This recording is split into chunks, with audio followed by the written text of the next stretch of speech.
Hello and welcome to the final part in a series of videos that I am putting out this week where I break down all the fights taking place tonight at UFC 240 from a betting perspective. Now I've already covered 6 fights on this card which you can check out by clicking the links in the description to view parts 1 and 2 in this series of videos, and in this final video where I combine parts 3 and 4 I will be smashing through the final 5 fights to let you know how I think it's going to play out from a betting perspective and if there are any more potential bets on this card. So also guys, I want to say a big thank you to everyone that has left a comment on the first 2 videos that I put out. I've tried to reply to everyone, and if I haven't got back to you yet, I will definitely do my best throughout the rest of the day to respond to your comments. So big shout out to everyone that left a comment, I really appreciate it. Also don't forget to leave me a comment in today's video to let me know what you thought of the breakdowns today, if you agree, if you disagree, or if I missed anything out. And also please guys, hit the like button below, it helps the channel grow a lot, and if you haven't already, please subscribe. Now, what do you think of the new camera angle, boys? Let me know what you think.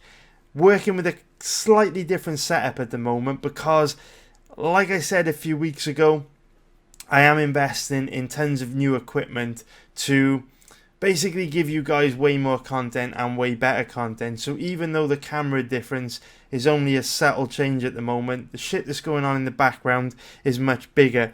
And I just want to also talk about live streams, because obviously it's been a while since I've done a live stream. We've got Mr. Maxwell here, he's one of my elite members, asking in the chat room if there's going to be a live stream today.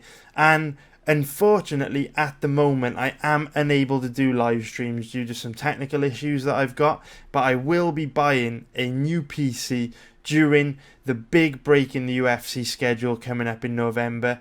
In November, the UFC have got like 2 weeks off. They've got a break at the beginning of the month and a break at the end of the month. So what I plan to do is build a new PC in that time, and then I'll be doing live streams every week after that. And I'll also be doing my best to bring you daily content. At the moment, to record, edit and upload one of these videos takes between 6 and 8 hours. So as soon as I get that new PC sorted, I'll be able to smash out content much faster. It is coming in November. I know we've got a break in August, but unfortunately I'm traveling to Singapore and Bali during that 2-week break. I'm taking a bit of a holiday, so I won't have time to build a new PC then. And the reason why I can't build a new PC sooner is just because fight research is so time consuming.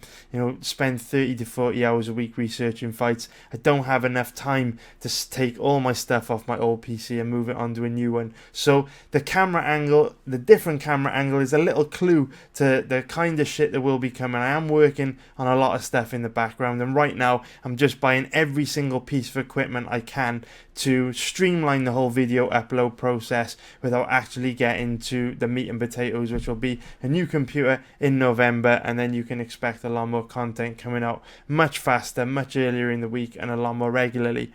But enough of that, because that's boring and most of you don't care anyway. What you care about is fights and some fight analysis. So let's get into the first fight that I want to talk about in today's video, which is going to be Sarah Frota against Gillian Robertson. Now, this fight gave me a massive headache, and I spent more time researching this fight than any other fight this week. I probably put 3 or 4 hours research into this fight alone, and I actually researched it 3 times. I initially researched it at the beginning of the week, then I went back and researched it when the over-unders got released, because it was very unusual to see the over on a female fight capped at over or under 1.5 rounds, because obviously the majority of female fights go the distance. And then I actually researched it again for a 3rd time yesterday when Sarah Frota's odds improved from around about even money up to around about 2.25. So researched it 3 times. It's given me a massive headache all week. I've gone back and forth on it in my head all week. In fact, I haven't gone back and forth. It's not accurate for me to say that. At no point this week have I even considered betting on Gillian Robertson. I don't think she's a very good bet at all. But I have given a lot of thought towards betting Sarah Frota. But you know what they say, or actually they don't say it, but a personal philosophy of mine is the longer that you spend deliberating over a bet, without coming to a point in time where you feel confident in a fighter, the more reason you have to pass. And I guess some of the stuff I'm going to be talking about in this breakdown will hopefully explain the reasons why I guess I feel passing is the right move, but I'm still very much unsure on this one. So leave a comment in the comments below and give me your opinion after you just hear me out on this fight, I guess, because it has given me a massive headache, and it's given me a headache because I do want to bet Frota. So, you know, why is this an easy fight for, or why do I want to bet Frota? Well, quite simply because it's an easy stylistic matchup for her. Gillian Robertson, very one-dimensional. She's a pure Brazilian Jiu-Jitsu practitioner with no striking offense, no striking defense. Not much wrestling, you know, she's very weak with her offensive wrestling. You know, everything that she brings to the table is on the ground. And although she's very tricky on the ground, very skilled on the ground, doesn't bring a lot else to the table. And as you know, MMA is called mixed martial arts. The word mixed is in there for a reason. If you don't have a mixed set of skills, you're likely to struggle against many of the opponents you'll face in the UFC. And Gillian Robertson, I really feel like this could be a very tough matchup for her. It is an easy stylistic matchup for Frota because if she can keep the fight standing, she should be able to dominate. Robertson is basically a sitting duck in striking range. Like I said, no striking defense, and she doesn't have anything offensively that could hurt Frota. You know, if Sarah Frota would keep this fight standing, if I felt confident she would keep the fight standing, I'd cap her at around about 90% because her advantages striking over Robertson are absolutely huge. The frustrating thing about Frota, though, is that she does actually have the skills to keep the fight standing. You know, Gillian Robertson hasn't got particularly good wrestling, offensive wrestling. She's not particularly good at taking her opponents down. And when Frota actually focuses on trying to keep the fight standing, her takedown defense is actually very good. You know, she's a big, strong, physically imposing fighter. And she'll also have a reasonably big size advantage in this fight as well. If we look at Frota, she's 5'6" with a 69-inch reach, compared to Gillian Robertson, that's just 5'2". But when we look at both of these fighters, when we look at both these girls, Sarah Frota is just much more physically imposing. She will have a big physicality advantage. That, again, will make it difficult for Robertson to get this fight to the ground because, like I said, Frota does have pretty good takedown defense when she actually tries. So, you know, to summarize, if the fight stays standing, I expect Frota to dominate. There's a very, very good chance she'll win by knockout or TKO. She also has reasonably good takedown defense. And as you can see here, she's wearing plenty of medals from Brazilian Jiu-Jitsu tournaments. She is a Brazilian Jiu-Jitsu black belt. She's very skilled on the ground. So she can more than hold her own if this fight goes to the ground. I mean, Robertson's very offensive. She's got decent Brazilian Jiu-Jitsu. She's always attacking with submissions. But she also gives up position a lot. And there's nothing to say she will have an advantage if this fight goes to the ground. Frota can handle herself for sure. So you're probably asking what the problem is. You know, with everything I've just said, Frota's at underdog odds. Surely Frota should be a no-brainer bet. Well, the problem with Frota is that she does shit like this. So let me just show you this fight here. This is from her fight against Mayra dos Santos from around about just over a year ago in SFL. And what's actually interesting, while we're on the topic, if you want to see why MMA is such a complex sport, I recommend that you go and watch these two fights here, because as you can see, Sarah Frota fought Mayra Amanias twice consecutively. Once in February 2018, once in August 2018, which means these fights were only 6 months apart. And in these fights, you know, Sarah Frota fought exactly the same opponent and looked completely different in both fights. In this fight, on Dana White's Contender Series, she looked like Jessica Andrade. And in this fight, not so much. She's the type of fighter that will implode and beat herself. So it's an easy pass for me. There's no way I'd bet Robertson because, well, quite frankly, Frota has the skills to dominate and KO her dead. Strongly recommend watching Frota's fight on the Contender Series to see what I'm talking about. Frota should win, but I'm not interested in betting her. If we look at her odds, currently around about a 2.25 underdog for an implied probability of 44%. I just can't trust her at these odds. If she was 2.40, 2.50, it would be a different story, but I'm at a decent profit on pre-fight betting this month. Don't want to set fire to hard-earned cash by betting on a fighter that you just cannot trust to show up and perform to their full potential. So now we move on to the next fight between Geoff Neal and Niko Price. Now this is very cruel matchmaking by the UFC because Niko Price was absolutely flatlined in September against Abdulrazak Al-Hassan. Totally murked, out cold, dead. And now the UFC have matched him up against Geoff Neal, who has a very, very similar style to Sodiq Yusuff and hits just as hard. So it's brutal matchmaking from the UFC. I mean, the last 3 fights Niko Price has been given. Abdulrazak Al-Hassan, nightmare opponent. Tim Means, nightmare opponent. Price was getting dominated here before landing a Hail Mary KO. And now a very, very, very, very difficult fight against Geoff Neal. So this is an easy stylistic matchup for Geoff Neal. It really is. He's got pretty good takedown defense, and Niko Price isn't the strongest offensive wrestler, so very unlikely this fight goes to the ground. If it does go to the ground, Geoff Neal's very good at scrambling back to his feet, and Niko Price doesn't have the best top control, so don't really see Niko being able to cause a problem for Geoff Neal on the ground. And if it stays standing, Geoff Neal has an enormous advantage. Niko Price is very sloppy, very low level when it comes to striking. Very bad striking defense as well. He's basically a sitting duck. He's there to be knocked out. And Geoff Neal hits like a truck. But unfortunately, we just said Geoff Neal's got big advantages in this fight. He is better than Niko Price everywhere. But unfortunately, that comes at a price because, as we can see here, Geoff Neal is a big favourite. If we look at his odds at the moment, he's currently around about an average of 1.31. Which is minus 323 for an implied probability of 76%. So to get any value on Geoff Neal here, you've got to cap him at 81% or better, and you just can't cap anyone in the division against Niko Price at those odds because Niko Price hits like a truck. He's got abnormal power for the division, and on his day he can KO anyone dead. So it's quite a simple one, really.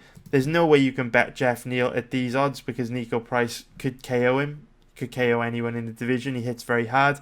But at the same time, you can't bet Niko Price because it's not smart to bet on a guy that only has a puncher's chance of winning. He's second best everywhere and he should get dominated. In fact, I do believe Geoff Neal will probably KO him in the first round. So that fight's an easy pass for me. Next fight, we are going to go on and talk about Alexandre Pantoja against Deiveson Figueiredo. Now, this is a tricky fight for betting because from a technical point of view, Alexandre Pantoja is better than Deiveson Figueiredo almost everywhere. I do think Figueiredo is the stronger wrestler, but Alexandre Pantoja is a very high-level Brazilian Jiu-Jitsu practitioner. He was the Brazilian Jiu-Jitsu coach at Nova União for a long time, and definitely has an advantage striking. Figueiredo's got a power advantage. He definitely hits harder. But Pantoja is a much more technical striker, better boxer, throws a wider range of strikes. And he's also training at American Top Team, so he's making big improvements from fight to fight. And like I said just a few moments ago, Pantoja also used to be the Brazilian Jiu-Jitsu coach at Nova União, training some of the best fighters in the world like Renan Barão, Jose Aldo, Junior dos Santos, and Claudia Gadelha. I say some of the best fighters in the world. They were some of the best fighters in the world. They may not be anymore. And like I say, training Claudia Gadelha, he actually was one of her assistant coaches when she coached on The Ultimate Fighter against Joanna Jędrzejczyk. And unfortunately, that is not the only similarity he has with Claudia Gadelha, because just like Claudia Gadelha, he's also got super questionable cardio. Pantoja is a guy that slows down as the fight progresses, and this is what makes this complex fight for betting, because yes, technically he is better than Figueiredo almost everywhere. The problem is he slows down as the fight goes on, and he almost always loses the third round, which makes it difficult to bet on him, difficult to trust with your money, but also difficult to bet against him in matchups like this, because he is better than Figueiredo.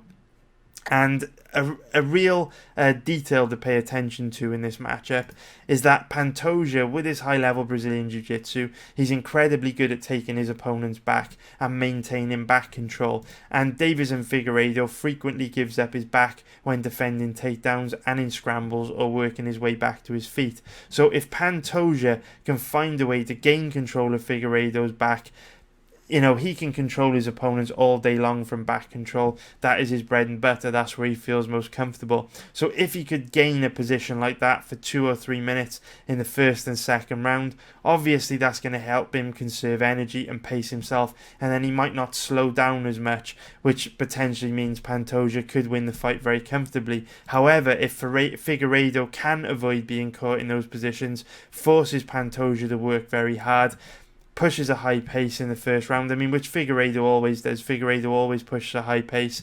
If he can just avoid being caught in bad positions by Pantoja, where Pantoja can take some time to catch his breath, and more specifically I'm talking about back control, then it could be a very, very good stylistic matchup for Figueiredo, and Pantoja might struggle bad in the second half of the fight as he slows down. So that's why it's a complicated fight for betting, because I very much see it going one of two ways. Either Figueiredo pushes a crazy pace, avoids bad positions, doesn't give his back up, forces Pantoja to work, and then takes over and gets stronger and stronger as the fight goes on and probably wins a decision.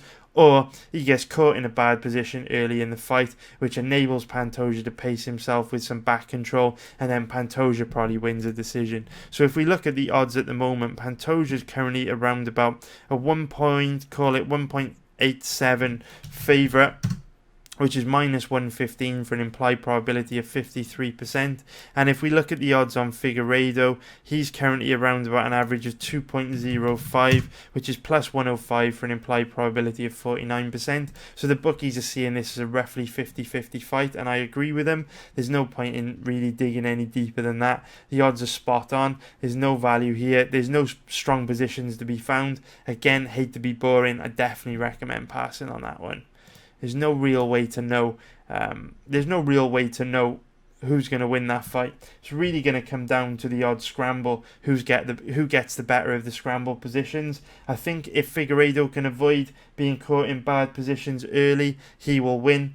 If he gets caught in some bad positions, once or twice in the first and second rounds, it's going to enable Pantoja to pace himself, and Pantoja's probably going to win. So a proper coin flip fight. I wouldn't touch that one, guys. And that's the way it goes. It's we're hunting for strong positions. We don't want to get our money in marginal positions. And what I would also say is, there's plenty of fights coming up. Plenty of solid betting opportunities coming up. No point in putting good money in harm's way. So now let's go to the next fight that I want to talk about, which is Hakeem Dawodu against Horie. Hope I pronounced that correctly. So Dawodu is one of the biggest favourites on the card. In fact, the odds have been improving on Cyborg in the last 24 hours. He might actually be the biggest favourite now. Let's take a look. No, he is not, but he is the second biggest favourite, sandwiched in between Jeff Neal and Cyborg. So his current odds are around, call it 1.27 for an implied, or 1.27 minus 370 for an implied probability of 78%. And you know what? I can see why he's such a big favourite, simply because Horie just doesn't do anything. He's very, very passive.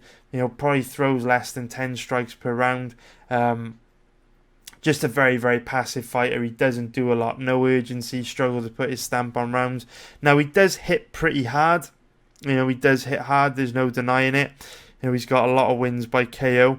But the problem is, like Chael Sonnen always said, when you try to win a fight by knockout, you often end up losing by decision, just simply because while you're headhunting, your opponent is basically outscoring you and outstriking you while you're looking to land that one killer shot. And I think that very much applies this fight. Like I say, Horie's very passive, very tentative, doesn't do a lot, throws a really low volume of strikes per round. And Dawodu is a very, very high level kickboxer, technical kickboxer. You know, he's had 11 pro fights, never been knocked out. It's not going to be easy to catch him with a kill shot. It's a really difficult matchup for Horie, because Dawodu should be able to chip away at him and outstrike him, and that's why he's such a big favourite. So, you know, there's no way I'd bet Horie. He's way too inactive, too passive, has a puncher's chance, but again, we don't bet on fighters that have got a puncher's chance unless the odds are absolutely insane, and in this case they're not.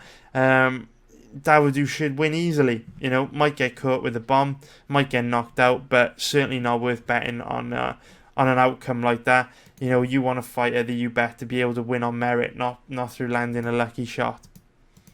So yeah, it should be an easy fight for Dawodu. And now, the final fight that I want to talk about in today's video, very, very last one, is Krzysztof Jotko against Marc-Andre Barriault. So this is a good stylistic matchup for Jotko. It really is, because he is a very strong offensive wrestler, something he's built into his game over the last couple of years since moving to American Top Team. And he has got a heavy top game. And that should help him win this fight, because Marc-Andre Barriault has super questionable takedown defense. Now, no one's really been able to make him pay for it up until this point in his career, because he hasn't really fought many high-level wrestlers. But as you can see on his record, he has fought to a lot of split decisions, and that's mainly because his takedown defense is poor. His opponents can just put him in some bad positions and control him for periods. So if you want to get, you know, see for yourself why Barriault's takedown defense is super questionable, I recommend watching this fight from back in December 2017 against Stringer Gavrilovic. And this fight is a good illustration of Barriault's poor takedown defense, because Barriault gives up control of his body so easily to Gavrilovic. Now, Gavrilovic wasn't a strong enough wrestler to truly capitalise on that, even though he did have a lot of grappling control against the cage in this fight. But if you give Jotko those same positions, Jotko's just going to drag you to the ground and establish dominant position, no problem. So, stylistically, this is a good matchup for Jotko, because Barriault makes a lot of mistakes defending takedowns. We know Jotko's very, very skilled on the ground, has a very, very heavy top game. But the problem with Jotko is that he's never a safe bet, because he's got bad fight IQ. He's very passive, doesn't have the best boxing, you know, his striking all centres around his kicks. And that's one area where I would give Barriault an advantage over him. Barriault does have very slow hand speed, but I would say his boxing's at a much higher level than Jotko. And because Jotko's boxing isn't very good, he does occasionally struggle to back his opponents up and gets trapped with his back against the cage. And one of the more frustrating things about Jotko is, even though he's a strong wrestler with a heavy top game, doesn't actually shoot that many takedowns. He might shoot one takedown per round, and if he doesn't get it, he abandons it and waits till the next round. He's probably doing that to pace himself, which I understand, but his cardio's always looked excellent. So I've always wondered with Jotko why he isn't a bit more aggressive. He always seems a bit reluctant to just let it all go, and that's why he does tend to be involved in quite a lot of close fights, or quite a lot of fights to go the distance. So the one thing that I would say about Jotko, though, even though he's not the best boxer, he does have pretty good footwork. He's very mobile, he's very light on his feet, and Barriault's stand-up's quite slow. He's got quite a plodding style, quite a flat-footed style, and his hand speed is slow, like I said. So Jotko is a very mobile target. It won't be easy for Barriault to land on him. Also, Barriault is a former champion in a popular promotion called TKO, popular promotion in Canada. He's a big star there, 2-division champion, middleweight and light heavyweight. And when he made his UFC debut against Andrew Sanchez, the crowd really got behind him in a big way. So he's very, very popular in Canada. Home advantage should be huge for this guy on Saturday night. You know, they're opening up the main card.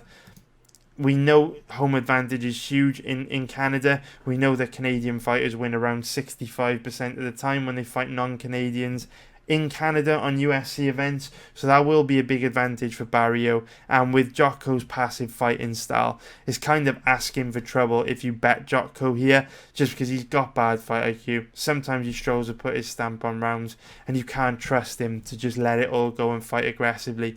You know, if I felt confident that Jotko would come out and spam takedowns and utilise a grappling heavy game plan against Barriault, I would absolutely bet him. But with how bad Jotko's fight IQ is, it wouldn't surprise me at all if he came into this fight trying to win a kickboxing match against a very popular heavy-handed Canadian that'll have the crowd on his side and most probably the judges on his side.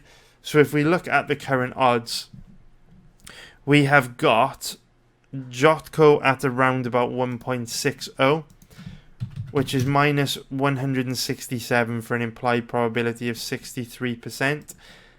And then we have got Barriault at odds of 2.50, which is plus 150 for an implied probability of 40%. So the bookies are basically calling this a 60-40 fight. I mean, to get any value on Jotko, you've got to cap him at around 70% here, and that's just a stretch.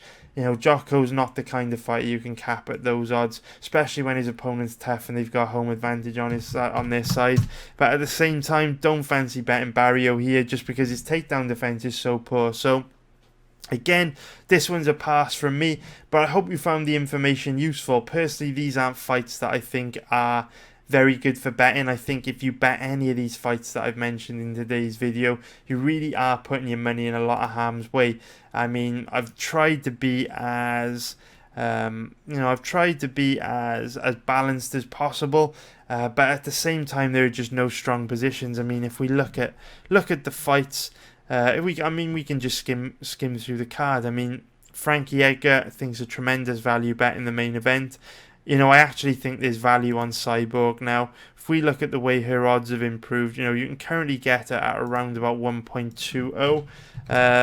That gives her an implied 1.20 is minus 500, giving her an implied probability of 83%. I actually think it's fair to cap Cyborg at 90% in this fight. I do think there's value there, despite the fact that her odds are disgusting. Value is value at the end of the day.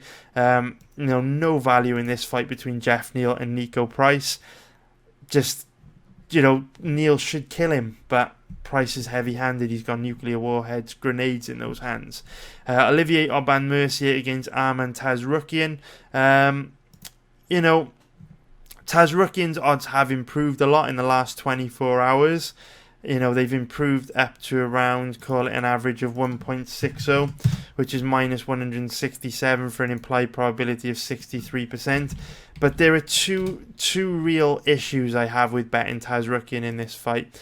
Three issues actually. The first issue is that I don't actually think that his grappling advantage is that big if Olivier Aubin-Mercier shows up and performs to his full potential.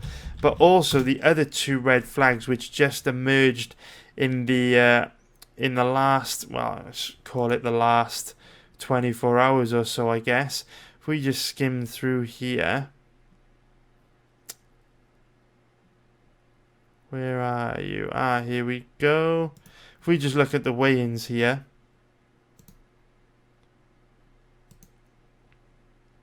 Olivier walking out. If we just look at the weigh-ins, we can see Olivier Aubin-Mercier with a huge size advantage over Tazrukian, just a way more physically imposing man, much, much bigger than Tazrukian. And we know, particularly in grappling-based fights, you know, size is a huge advantage. You know, there are weight classes for a reason. And Tazrukian, he's one of these grapplers that relies a lot on picture-perfect, crystal-sharp technique to do his work. And the problem is, that can get you into trouble sometimes when you face larger, more physically imposing fighters that also have a decent level of technique. I'm not saying Olivier Aubin-Mercier is as technical a grappler as Tazrukian. What I am saying is the size difference, the physicality for Aubin-Mercier might level the playing field quite a lot. And also remember, Aubin-Mercier is Canadian. He'll have home advantage on his side. Even at these odds, even at the improved odds for Tazrukian, I just don't see any value here, because you'd have to cap him at close to 70% to get any value. And with the size advantage, home advantage as well, Olivier Aubin-Mercier is no joke, man. He is no joke. He's got a heavy top game. He's a skilled grappler himself. Yeah, don't see any value there. Jotko, Barriault, spoken about that. You know, Araujo's odds have improved a little today. 1.55, you know, minus 182 for an implied probability of 65%. But again, to get any value here, you've got a capper at 70%, and that's a stretch, because there are some signs in her past fights that she struggles against pressure fighters. So just don't like these odds. There's just no value there for me, even though I think she wins. No value, and I wouldn't bet Alexis Davis just because she blocks punches with her face. I do believe Araujo is better than her everywhere. I just can't trust Araujo at those odds. We've spoken about Dawodu against Horie, Tucker against Choi. I do favour Choi here. I shouldn't have closed the weigh-ins down. If we bring them back up, do apologise, guys. My video's probably lagging out loads that I'm doing this, but we'll have a cheeky little look now.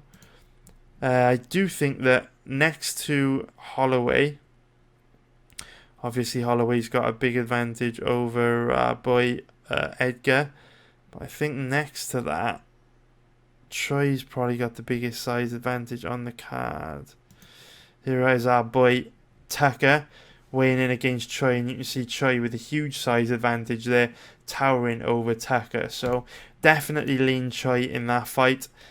We can see he's around about even money, but the problem is, again, his takedown defense isn't great. Haven't seen Tucker for 2 years. He's been training at TriStar.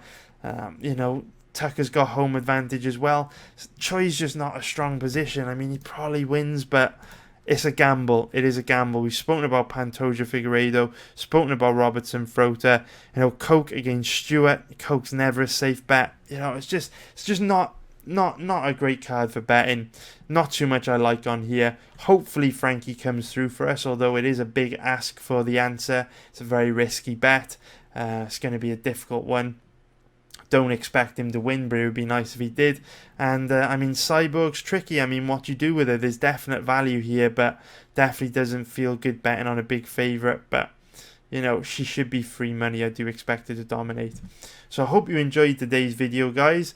I will be back on Monday or Tuesday with part 1 for the next event, which is main evented by Robbie Lawler and Colby Covington. So I'll be out on Monday or Tuesday with part 1 for that event. But hope you enjoyed the videos this week. If you did, please hit the like button below. Please also subscribe if you haven't already, and let me know what you think in the comments below. If you think I'm right about these fights, if you think I'm wrong, if you think I've missed anything, let me know what your bets are as well. I would love to hear about some of your bets, you know, even the prop bets, things like that. And yeah, take care, guys. Have a great weekend. I hope you crush it tonight and make tons of money, and I will see you all next week. Too many thoughts on my mind, I can't sleep at night, so I just keep writing. I don't need no help, I don't need opinions, so don't waste my time then. I just been living online, my city don't show me no love, and that's fine. Fuck local radio stations, I got more plays than all of these rappers combined. I'm going again, I've been going in, I'm fed up with so many things. I gotta just let it all out, I'm talking about the shit they've been talking about.